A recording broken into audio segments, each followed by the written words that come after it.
Olá, muito boa tarde. Hoje é 16 de agosto de 2019, data em que celebramos 167 anos da nossa cidade, Teresina. E minha amiga Lalisca Setúbal e eu vamos apresentar para você aí de casa uma verdadeira relação de amor entre os habitantes desta cidade e Teresina. É isso mesmo, Lívio. Hoje nós vamos contar histórias. Mas não é aquela história que você aprende quando está lá na escola. Hoje a gente vai contar histórias da nossa gente, do povo teresinense. Moradia é, no senso comum, um conjunto de paredes, cômodos e de tetos. O objetivo desta criação humana é de proteger o próprio homem de fenômenos naturais. Lar é um local de harmonia. Muito mais do que isso, é um local onde você se sente bem, onde o sentimento toma conta da sua casa e até mesmo da sua cidade. Olha só, Lalisca, Teresina é uma cidade que nasceu planejada, mas é claro que ela vem se moldando à evolução da população com o passar do tempo. E sobre essas mudanças, Lívio, eu conversei com a arquiteta e professora Karine Tito. A gente falou um pouco sobre arquitetura e amor por essa nossa querida Teresina. Teresina completa mais um ano. E para falar um pouco sobre essa transformação da nossa cidade tão querida, eu estou aqui com a Karine Tito. Ela é arquiteta. Karine, conta pra gente. Teresina tem se transformado, mas ela tem um centro histórico característico como tantas outras capitais?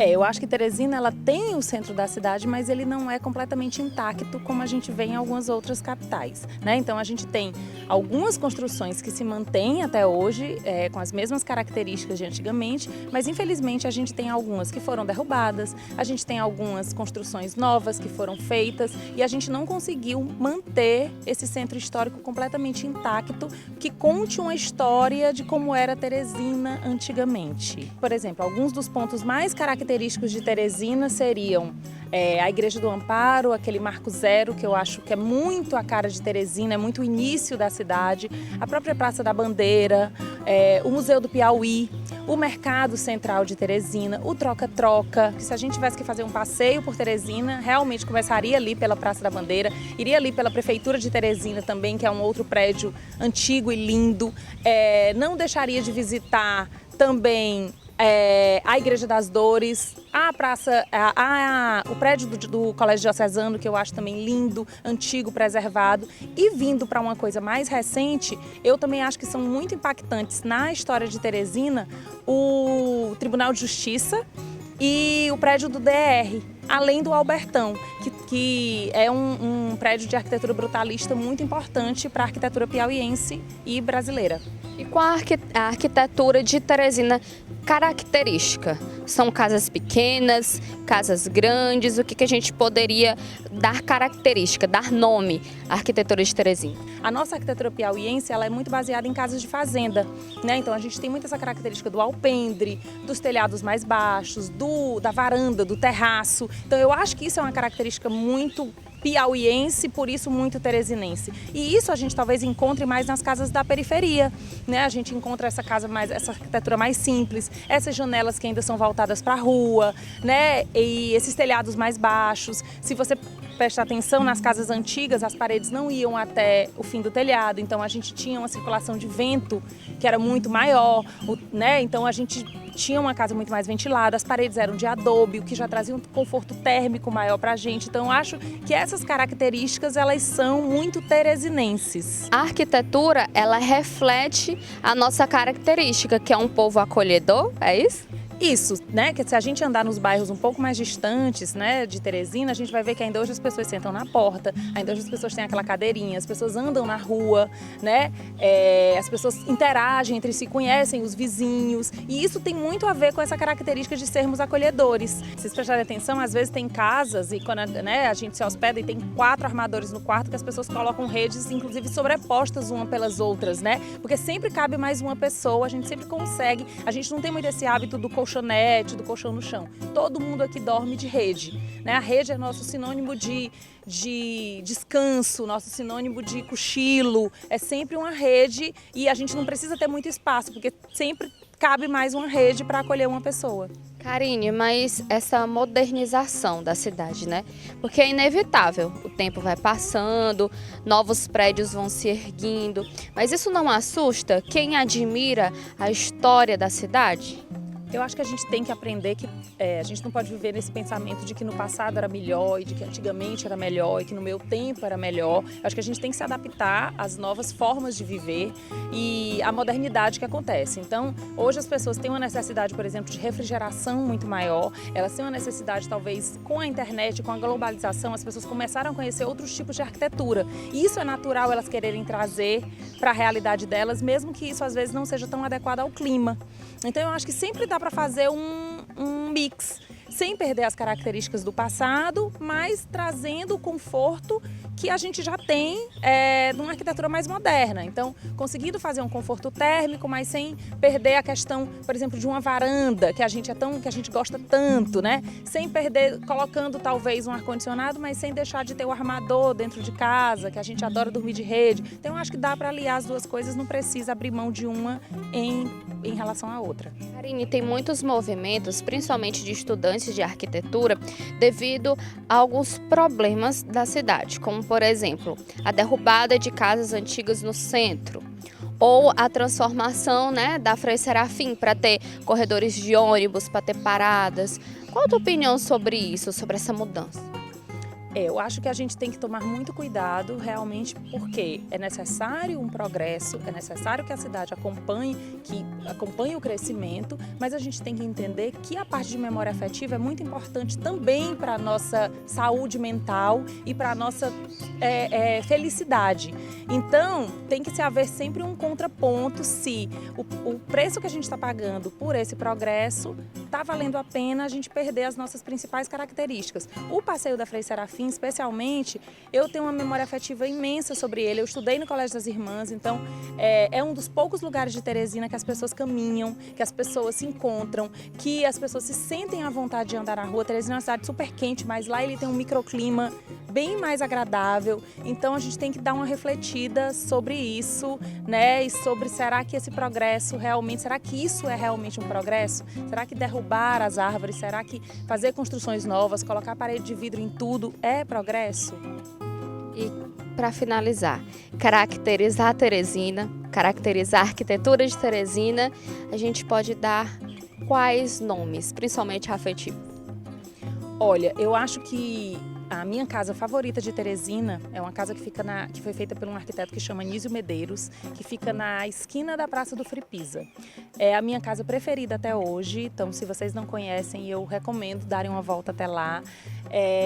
Eu acho que é meu nome preferido de arquitetura de Teresina, é meu prédio preferido, eu acho que foi por isso que eu fiz arquitetura e eu acho que a arquitetura é fazer as pessoas se sentirem em casa.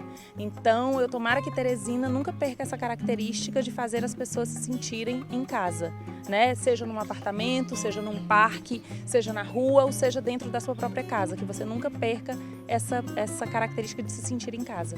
Muito obrigada, eu amei essa conversa e também a nossa conversa fez eu abrir os olhos para tantos pontos legais que a nossa cidade tem, porque na nossa correria a gente às vezes nem percebe, né? É verdade. Eu acho que a gente tem que olhar com olhos mais gentis para a nossa cidade, né? E em vez de falar sempre só do calor e falar do tanto que ela é, às vezes, quente, a gente falar do tanto que ela é acolhedora e gentil e sensacional com quem mora aqui. Ok, obrigada. Então, Teresina também é história, também é arquitetura. E ainda falando um pouco sobre história, nossos amigos Zan Viana e Edinaldo Rodrigues foram conhecer um pouco mais sobre a história de amor entre os moradores de uma das regiões mais antigas da nossa cidade e Teresina. Eu estou falando do bairro Boa Esperança. Até 1983 não havia energia elétrica. A água encanada chegou por aqui na década de 90. Bem antes, ainda no Brasil colônia, habitavam nestas mesmas terras índios e caboclos, dizimados pela colonização. Hoje, a comunidade de Boa Esperança tem 90 famílias e muita história para contar.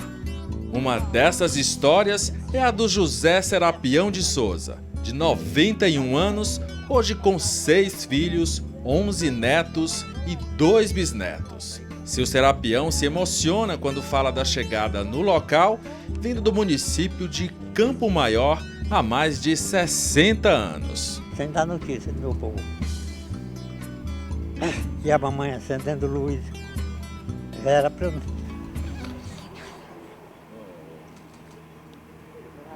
O tempo que ele foi embora.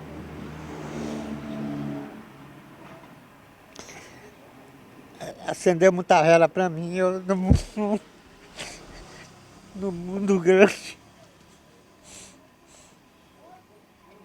Mas eu tô aqui ainda. Eu vim só para cá, eu andava no mundo, vim ficar aqui em Teresina, acompanhado desses homens que puxam água na rua. Ele era até cearense. Foi que me trouxe de Campo Maior para cá. Aí quando eu cheguei aqui, ele queria me levar para o Ceará, eu não fui. Aí fiquei, trabalhando de vacaria aqui. Isso aí é trabalho de vacaria, todo tempo, quando eu saí da fazenda. Quando chegou por aqui, a região era somente mato. Ergueu a casa com as próprias mãos. Essa casa aqui, essa casa aí, era bem por aqui, assim, era de taipa. Aí eu fiz 3 empréstimos, fiz essa casa aí. Essa casa aqui é de uma filha minha. A minha é essa aqui. Aquelas duas que tem para ler é de 2 filhas. Aquela outra, a que mora mais longe, mora lá naquela esquina lá.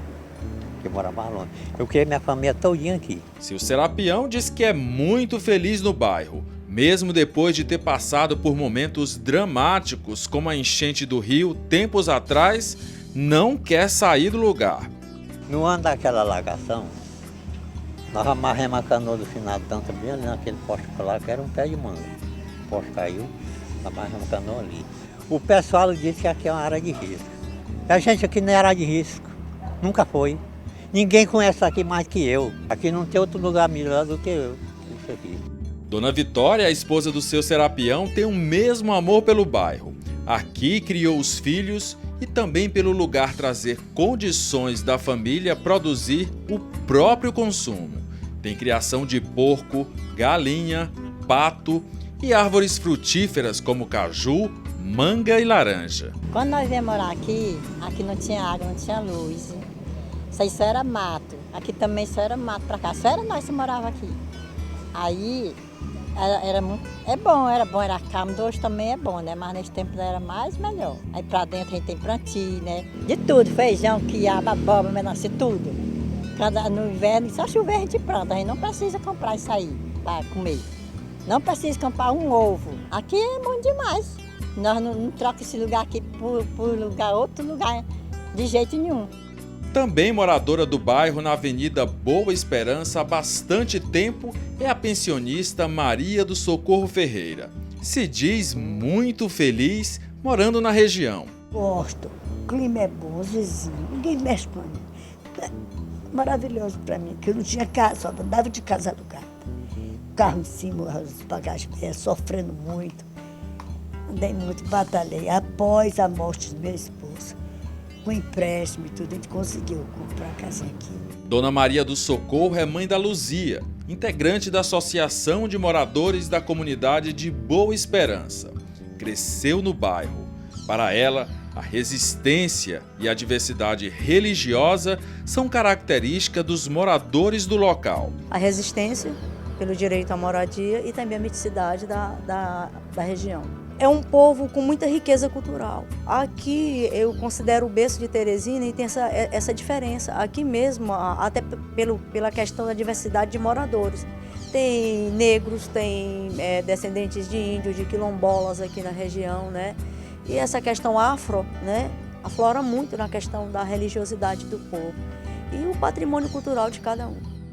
Pessoas que moram ao lado de um rio que já encheu e inundou casas. E uma esperança que vem tanto no nome da comunidade como na própria história, nos lares que foram erguidos e também em muitas raízes. Não sai daí, nós vamos para um breve intervalo e voltamos já.